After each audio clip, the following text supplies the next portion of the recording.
El 586 dia de pandèmia coincideix amb la Diada Internacional contra el càncer de mama i tot i que sabem que té un alt percentatge de superació de la malaltia entre les persones afectades,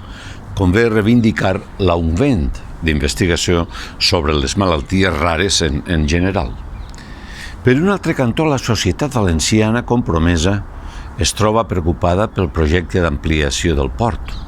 una obra que es considera innecessària quan hi ha tantes altres propostes a millorar dins dels àmbits de la salut, de l'ensenyament, dels mitjans de transport, de la cultura, del benestar social. S'ha d'invertir més en mobilitat i s'ha d'invertir per evitar el col·lapse de les ciutats i és per això que l'ampliació del port ara mateix resulta sobrera, més encara quan tots els científics asseguren que afectarà de mort el llac de l'Albufera.